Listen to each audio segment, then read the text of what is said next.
Perkenalkan, nama saya Lydia Langgetiang. Saya mahasiswa dari STKIP Citra Bakti, program studi pendidikan IPA semester 4. Di sini saya akan memaparkan materi dari mata kuliah dari 1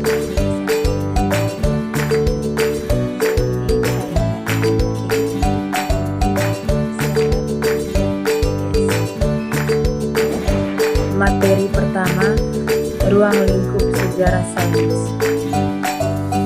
Yang pertama, pengertian dan sejarah sains. Sejarah sains merupakan studi tentang perkembangan ilmu pengetahuan yang membutuhkan waktu dan proses yang sangat panjang. Sains telah dipahami sejak zaman manusia purba, sejak masa Yunani, Persia, Mesir, India, dan Tiongkok. Pada masa yang hampir sama dengan Hippocrates di Yunani, ada ilmuwan seperti Bianque di Tiongkok yang memiliki pengetahuan tentang bumi dan luar angkasa. Namun, perkembangan sains tidak terjadi begitu saja, melainkan membutuhkan waktu dan proses yang sangat panjang. Pada zaman modern, sains telah berkembang pesat menjadi bagian dari ilmu pengetahuan dan teknologi yang memberi kemudahan bagi urusan-urusan manusia. Sejarah sains tidak hanya mengacu pada perkembangan teknologi, tetapi juga terkait dengan perkembangan budaya, ekonomi, dan politik di luar sains. Yang kedua, peristiwa penting dan pemikiran sains. Peristiwa penting dan pemikiran sains merupakan faktor yang sangat penting dalam perkembangan ilmu pengetahuan. Peristiwa penting dalam sains merupakan kejadian yang mempengaruhi pengembangan ilmu pengetahuan, seperti penemuan baru atau pengembangan teori yang berpengaruh besar. Pemikiran sains kemarin merupakan ide dan konsep yang berasal dari ilmu pengetahuan dan mempengaruhi bagaimana orang-orang memahami dan menggunakan ilmu pengetahuan dalam kehidupan sehari-hari. Yang ketiga, perkembangan nalar manusia. Perkembangan nalar manusia merupakan proses pemikiran yang berkembang dari rasa ingin tahu yang dimiliki manusia. Rasa ingin tahu adalah sebuah ciri khas manusia yang membuatnya berpikir logis dan ingin mengetahui tentang dirinya sendiri dan benda-benda di sekelilingnya. Perkembangan nalar manusia berkembang baik pada hewan maupun manusia, dan memungkinkan manusia untuk membuat kesimpulan yang logis dan berhubungan dengan apa yang telah diketahui. Perkembangan nalar manusia terdiri dari dua macam, yaitu perkembangan alam pikiran manusia sejak dilahirkan sampai akhir hayatnya, dan perkembangan alam pikiran manusia sejak zaman purba hingga dewasa. Yang keempat, the pathway of knowledge. Sains merupakan suatu proses pembelajaran yang harus dilakukan oleh para siswa untuk mengubah ilmu pengetahuan menjadi ilmu pengetahuan yang dapat diterapkan dalam kehidupan. Definisi sains sebagai pathway of knowledge adalah suatu jalur pendidikan yang bertujuan untuk mengubah ilmu pengetahuan menjadi ilmu yang dapat digunakan dalam kehidupan. Sains adalah pengetahuan sistematis yang diperoleh dari observasi, penelitian, dan uji coba yang mengarah pada penentuan sifat dasar atau prinsip sesuatu yang sedang diselidiki. Metode penelitian sains harus logis, rasional, dan objektif, serta tujuannya untuk mengungkapkan fakta yang belum diketahui manusia. Sains juga bersifat universal dan harus bersifat logis, sistematis, dan dilakukan secara objektif dan empiris. Metode penelitian secara objektif dan empiris adalah cara kerja yang terencana, dilakukan dengan metode ilmiah dan bertujuan untuk mendapatkan data baru guna membuktikan kebenaran ataupun ketidakbenaran dari suatu gejala yang ada. Materi yang kedua, perkembangan sains masa permulaan. 1. Perkembangan sains dan masa permulaan. Galileo Galilei adalah sosok bapak sains atau sains modern. Selain menjadi bapak sains modern, ia juga menjadi bapak astronomi modern. Pertama-tama, sains menurut NASA Science adalah rasa keingintahuan tentang dunia dan bagaimana dunia bekerja yang tumbuh dari hasil pengamatan atau observasi. Britania, sebuah lembaga penghasil ensiklopedia tertua di dunia, mendefinisikan sains sebagai sistem yang melibatkan pencarian pengetahuan umum atau dasar terkait segala hal dan sistem yang melibatkan pencarian pengetahuan umum atau dasar terkait segala hal dan fenomena yang ada di sekitar kita. Menurut filsuf terbesar di abad 20 yang bernama Karl Popper, sains itu merupakan satu-satunya aktivitas di mana sebuah kesalahan pasti akan dikritik secara sistematis dan segera dikoreksi. 1. Perkembangan sains dari zaman generasi prasejarah hingga apa. Di zaman prasejarah, ilmu pengetahuan belum terstruktur secara sistematis. Jadi yang dilakukan orang pada zaman itu adalah melakukan pengamatan dan pemecahan masalah secara naluri berdasarkan kebutuhan. Kegiatan sains sudah dilakukan pada zaman itu dengan melakukan kegiatan mulai dari coret-coretan dinding, menggambarkan pengamatan waktu dan musim hingga bangunan-bangunan yang berasal dari batu besar. 3. Sains masa peradaban Maya. Peradaban Maya adalah sebuah peradaban di Mesoamerika yang dibangun oleh bangsa Maya. Peradaban ini dikenal akan aksara, hieroglifnya, dan juga seni rupa, arsitektur, matematika, kalender, dan keahlian astronominya. Peradaban Maya berkembang di wilayah Meksiko Tenggara, seluruh wilayah Guatemala dan Belize, serta bagian barat Honduras dan El Salvador. Kawasan ini terdiri dari dataran rendah di Semenanjung Yucatan di utara dan dataran tinggi Sierra Madre yang terbentang dari negara bagian Chiapas di Meksiko hingga Guatemala, bagian selatan dan El Salvador, serta dataran rendah di wilayah pesisir Samudra Pasifik di selatan. Materi ketiga, perkembangan ilmu astronomi masa peradaban Yunani, Cina, dan Hindu-India. Yang pertama, pengertian ilmu astronomi. Astronomi dari bahasa Yunani astronomia, dari astronom bintang dan nomos hukum.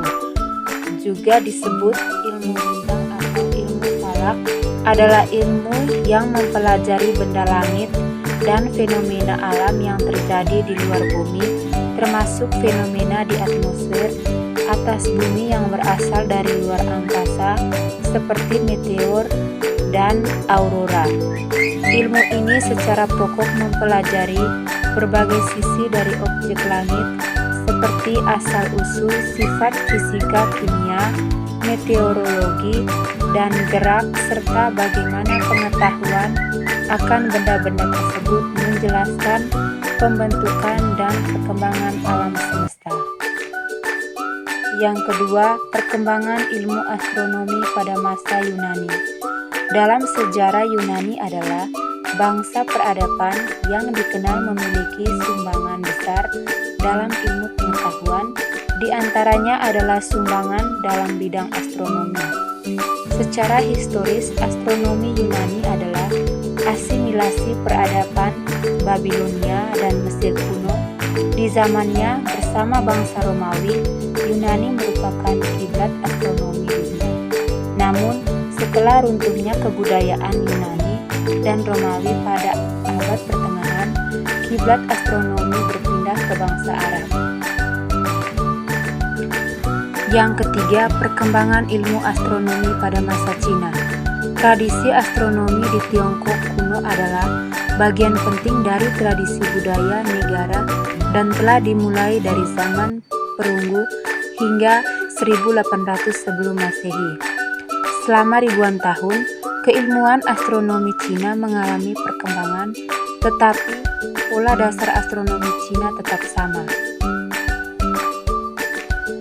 Yang keempat, perkembangan ilmu astronomi pada masa Hindu-India. Perkembangan ilmu astronomi pada masa Hindu-India sangatlah signifikan. Pada masa itu, para astronom Hindu melakukan pengamatan langit yang cermat dan pengembangan sistem penanggalan yang kompleks. Mereka menyusun kitab-kitab astronomi yang berisi tentang gerak planet, perhitungan waktu, dan konsep-konsep astronomi lainnya. Materi keempat, perkembangan ilmu astronomi masa peradaban Arab, Islam, dan Roma. Yang pertama, perkembangan ilmu astronomi pada masa peradaban Arab. A. Perkembangan ilmu astronomi pada masa peradaban Arab Islam.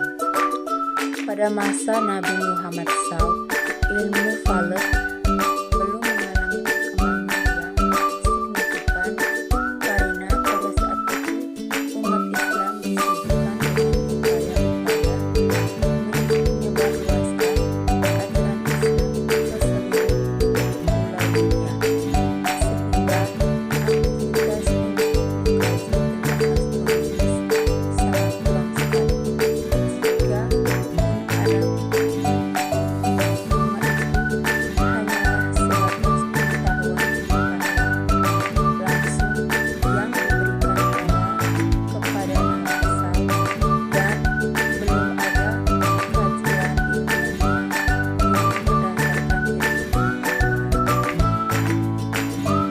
yang kedua, perkembangan ilmu astronomi pada masa peradaban Roma abad pertengahan. A. Perkembangan masa peradaban Roma abad pertengahan. Zaman ini berlangsung pada abad ke-14 Masehi sampai dengan abad ke-17 Masehi. Filsafat sudah tidak asing bagi orang-orang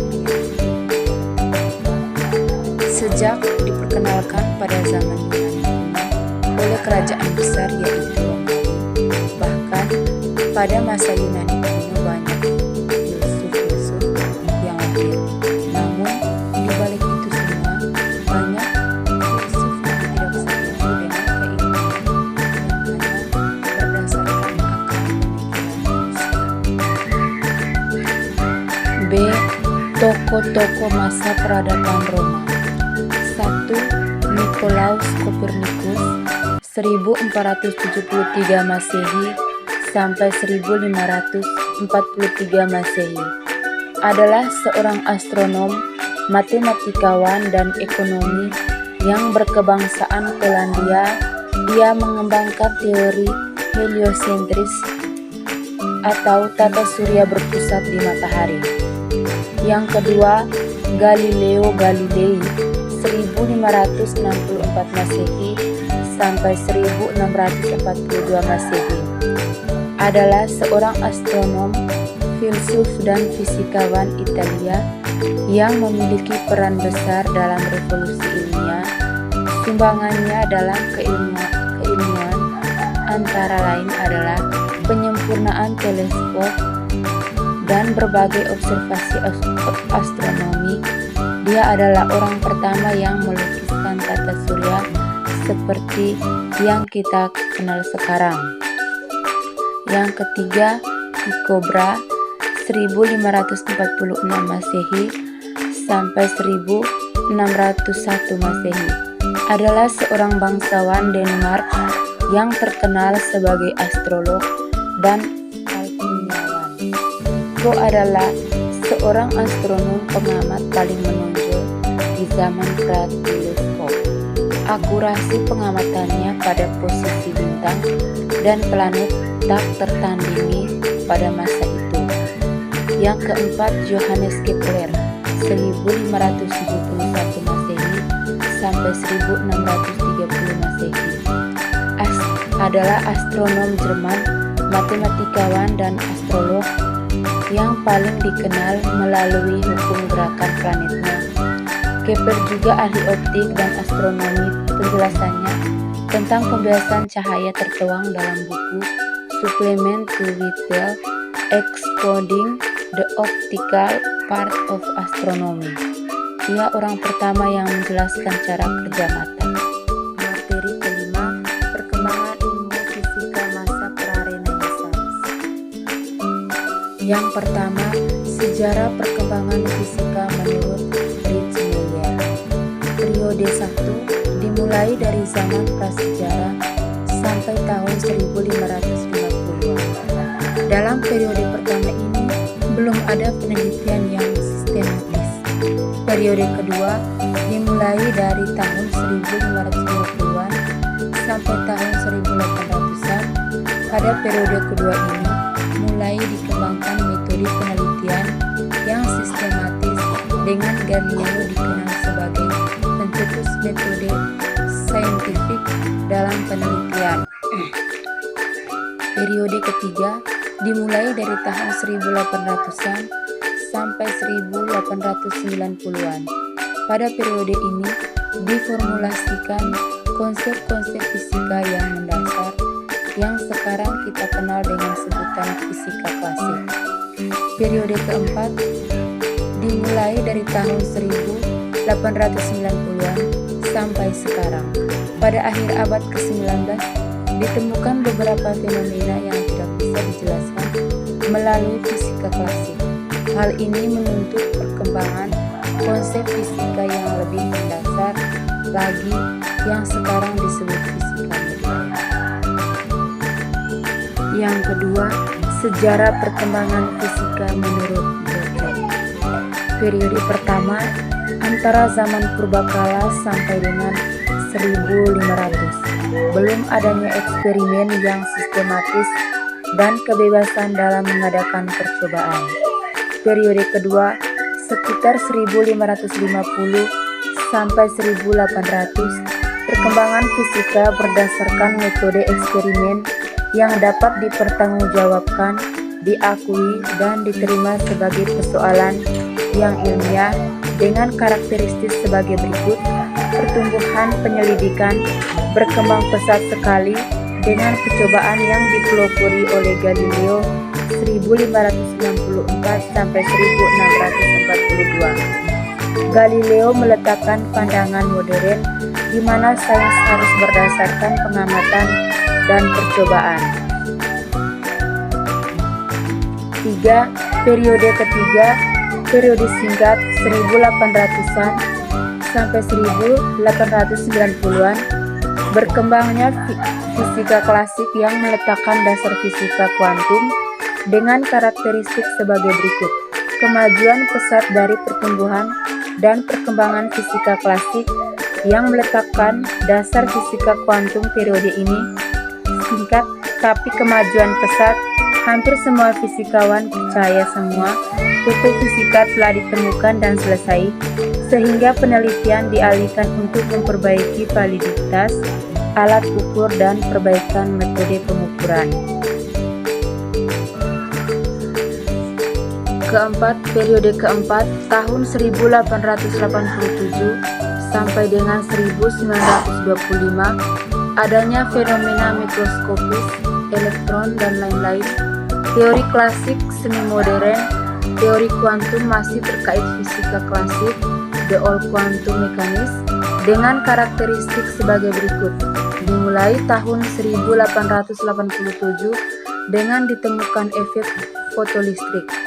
5. Periode kelima tahun 1925 sampai dengan sekarang, fenomena mikroskopik revolusioner, dibuat teori baru yang tidak terkait fisika klasik, the new quantum mechanics, dengan karakteristik sebagai berikut. Dimulai perkembangan baru dengan dibuatnya teori-teori baru yang lebih revolusioner dengan tidak mengindahkan mekanika klasik, the new quantum mechanics. Teori baru ini muncul berdasarkan uraian teoritis de Broglie, Heisenberg, dan Schrödinger, serta percobaan Davison, Germer, dan Thomson. Yang berikutnya, perkembangan teori mekanika. Teori atom mekanika merupakan salah satu bentuk dari teori ilmiah yang memiliki sifat alami materi, di mana teori ini menyatakan bahwa materi tersusun dari satuan terkecil yang disebut sebagai atom. Yang berikut perkembangan teori gaya. Teori kepemimpinan sifat adalah teori yang mencari sifat-sifat kepribadian, sosial, fisika, atau intelektual yang membedakan antara pemimpin dan bukan pemimpin. Berdasarkan teori ini, kepemimpinan dibawa sejak lahir atau merupakan bakat bawaan. Misalnya, ditemukan adanya 6 macam sifat yang membedakan antara pemimpin dan bukan pemimpin, yaitu ambisi dan energi, keinginan untuk memimpin, kejujuran dan integritas, rasa percaya diri, inteligensi, dan pengetahuan yang relevan dengan pekerjaan. Materi ke-6, perkembangan ilmu kimia pra-Renaissance. Sejak modernisasi kimia di akhir abad ke-18, kimia selalu dengan cepat berkembang. Dasar dari perkembangan ini adalah teori atom molekular.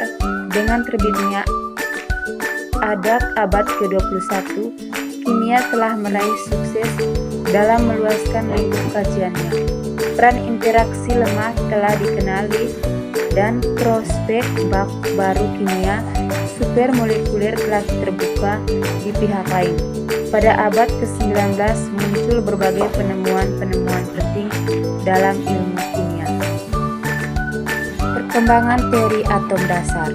Atom berasal dari bahasa Yunani yang memiliki arti sebagai komponen terkecil yang tidak bisa dipisah-pisahkan lagi.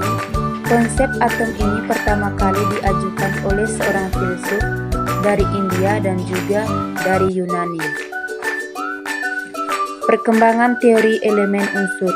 Konsep modern tentang suatu unsur tidak ambigu, bergantung pada penggunaan proses kimia dan fisika sebagai cara untuk membedakan unsur dari senyawa dan campuran. Akan tetapi keberadaan zat-zat fundamental yang membentuk semua materi telah menjadi dasar banyak spekulasi teoritis sejak awal sejarah kuno. Filsuf Yunani Thales, Anaximenes, dan Herakleitus masing-masing berpendapat bahwa semua materi terdiri dari satu prinsip atau elemen esensial. Thales percaya bahwa unsur ini adalah air. Anaximenes menyarankan udara dan Herakleitus menyarankan api. Filsuf Yunani lainnya, Empedokles, mengungkapkan keyakinan bahwa semua zat terdiri dari 4 unsur: udara, tanah, api, dan air. Aristoteles setuju dan menekan bahwa keempat unsur tersebut merupakan pembawaan sifat dasar. Kekeringan dan panas diartikan dengan api panas, dan kelembaban diartikan dengan udara. Kelembapan dengan dingin dengan air, dingin dan kering dengan tanah. Materi ke-7, perkembangan ilmu fisika masa Renaissance abad ke-18. Yang pertama, perkembangan fisika abad ke-18. Abad ke-18 seringkali disebut sebagai zaman Aufklärung yang berarti pencerahan. Dinamakan demikian karena pada periode ini manusia mencari cahaya baru dalam rasionya. Keadaan periode ini erat kaitannya dengan periode kebangkitan yang sebelumnya dianalogikan sebagai keadaan belum akil balik, di mana manusia kurang menggunakan kemampuan akal budinya. Salah satu ciri terpenting dari zaman Aufklärung adalah perkembangan pesat ilmu pengetahuan. Dalam fisika, kita kenal ilmuwan besar seperti Sir Isaac Newton karena rasio mendapatkan tempat terhormat dan menjadi pusat perhatian. Maka orang mulai meragukan wahyu dan otoritas agama. Yang kedua, ilmuwan fisika pada abad ke-18. Isaac Newton lahir di Worcester. Dia lahir di tahun kematian Galileo. Penemuan-penemuan Newton yang terpenting adalah di bidang mekanika. Pengetahuan sekitar bergeraknya sesuatu benda didasarkan pada 3 hukum fundamental. Di antaranya banyak prestasi Newton. Ada satu yang merupakan penemuan terbesar, ialah hukum gravitasi. Pada penemuan ini Newton menggunakan dengan baik penemuan penting sebelum tentang pergerakan angkasa yang dibuat oleh Kepler dan lainnya. Newton menyadari hukum semacam ini pada pertengahan 1660. Pada masa kreatif ini, ia menulis hampir 1 abad kemudian bahwa saya menarik kesimpulan bahwa kekuatan yang menjaga planet-planet pada orbitnya pasti berbanding terbalik sama dengan kuadrat dari jarak mereka dengan pusat di mana mereka berevolusi. Diungkapkan sebagai sebuah persamaan di mana F, gaya gravitasi di antara 2 benda bermassa M dan M1 dan M2 adalah jarak antara pusat-pusatnya, dan G adalah tatapan gravitasi. Gerak sebuah planet mengelilingi matahari adalah suatu kombinasi gerak garis lurus yang ia harus memiliki jika tak ada gaya yang bekerja kepadanya dan kecepatannya karena gaya gravitasi. Yang ketiga, perkembangan optik dan cahaya. Optik dimulai dengan pengembangan lensa oleh orang Mesir kuno dan Mesopotamia, diikuti oleh teori tentang cahaya dan penglihatan yang dikembangkan oleh filsuf Yunani kuno, dan perkembangan optik geometris di Yunani Romawi. Kata optik berasal dari istilah Yunani yang berarti penampakan. Optik mengalami reformasi secara signifikan seiring dengan perkembangan di dunia Islam abad pertengahan, seperti permulaan optik fisik dan fisiologis, dan kemudian perkembangan secara signifikan di awal Eropa modern, tempat dimulainya optik difraksi. Yang keempat, perkembangan mekanika kuantum. Mekanika merupakan cabang ilmu fisika yang meneliti gerak benda baik saat diam ataupun saat bergerak, yang sering kita kenal dengan sebutan kinematika dan dinamika.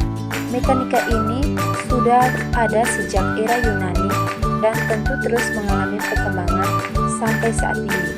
Dalam masa perkembangannya, mekanika terbagi menjadi 2, yaitu mekanika klasik dan mekanika kuantum. Yang kelima, perkembangan kelistrikan. Listrik adalah sifat benda yang muncul dari adanya muatan listrik, yaitu elektron dan proton, yang menyebabkan penarikan dan penolakan gaya. Arus listrik timbul karena muatan listrik yang mengalir dari saluran positif ke saluran negatif. Bersama dengan magnetisme, listrik membentuk instruksi fundamental yang dikenal sebagai elektromagnetisme. Listrik memungkinkan terjadinya banyak fenomena fisik yang dikenal luas seperti petir, medan listrik, dan arus listrik. Listrik digunakan dengan luas di dalam aplikasi-aplikasi listrik seperti elektronik dan tenaga listrik. Listrik telah ditemukan sejak manusia mulai mengamati efek yang timbul dari 2 buah benda yang saling digosokkan.